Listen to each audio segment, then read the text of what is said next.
Rahim. Assalamu alaikum class 8. I hope you all will be fine and safe at home. As we are doing chapter number 10, that is demonstrative geometry, and today we will do theorem 1 and theorem 2, and date is 17 of December. Now let's move toward theorem 1. So basically what theorem is, theorem हमारे पास जो होता है demonstrative geometry का element होता है जिसको हम prove करते हैं अनडिफाइंड टर्म्स एंड एजम्पशंस के थ्रू। तो यहाँ पे हमारे पास थ्योरम में एक स्टेटमेंट होती है जिसको हम लोग प्रूव करते हैं थ्री पार्ट्स के थ्रू, जिसमें हमारे पास फर्स्ट वन पार्ट होता है गिवन, सेकंड वन होता है प्रूव, और कुछ हम लोग कंस्ट्रक्शंस ड्रा करते हैं अपनी स्टेटमेंट को सॉलिड करने के लिए, मज़ीद उसको जस्टिफाई करने के लिए।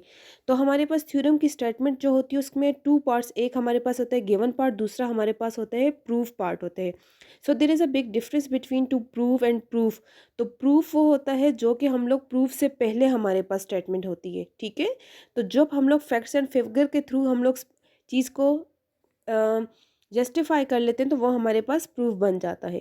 तो यहाँ पे स्टेटमेंट है, if a straight line stands on another straight line, कि अगर एक स्ट्रेट लाइन के ऊपर दूसरी स्ट्रेट लाइन ड्रा कर दी जाए, सो इट्स अ गिवन। तो इस पार्ट को, ये जो हमारे पास है, कॉमा के बाद हमारे पास second to proof part start हो जाता है, और कॉमा से पहले जब भी आपके पास स्टेटमेंट आएगी वो गिवन पार्ट होता है।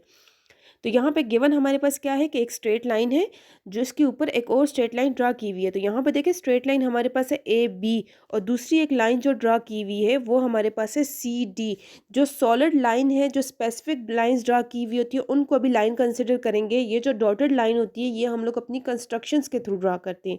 ये आप लोग इसको स्ट्रेट लाइन कंसिडर नहीं करोगे, बल्कि टू लाइन्स की बात हो रही है, एक ए बी की बात हो रही है और दूसरी सी डी के ऊपर। तो इन्होंने बोला है कि स्ट्रेट लाइन के ऊपर स्ट्रेट लाइन ड्रा की हुई है, तो इट्स मीन कि ए बी के ऊपर ड्रा की हुई है सी डी।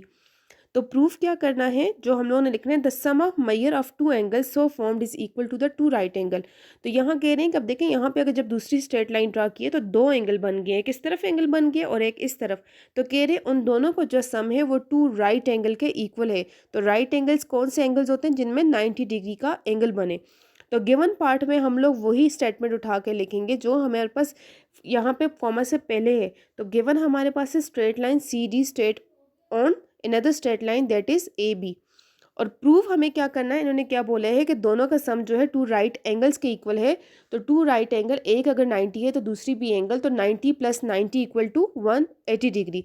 इट्स मीन के हमारे पास जो है measurement of angle B D C and measurement of angle C D A. देखें इस तरफ हमारे पास है बी डी सी और इस तरफ हमारे पास है सी डी ए। ये जो डॉटेड लाइन ई वाली है इसको अभी आप लोग स्किप कर दें। तो इन्होंने बोला है इन दोनों का सम है इक्वल टू किसकी इक्वल, टू राइट एंगल के इक्वल, और टू राइट एंगल इक्वल होती हैं 180 डिग्री के।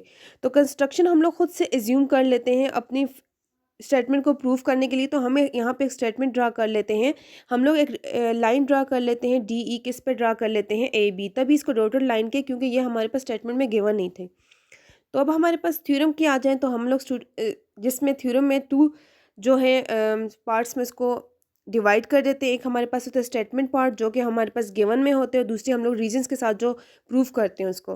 तो पहली स्टेटमेंट तो यही है कि बी डी ई जो है 90 डिग्री की इक्वल है। तो बी डी ई हमारे पास ये देखें इसमें 90 डिग्री के एंगल बन रहे हैं, ये एक राइट एंगल ट्राइंगल बनेगी जब हम लोग कंस्ट्रक्शन करेंगे। तो ये देखें बी डी ई किसकी इक्वल है, 90 डिग्री की इक्वल। क्यों है इक्वल, क्योंकि ये एक राइट एंगल ट्राइंगल और ये 90 डिग्री के एंगल के इक्वल है।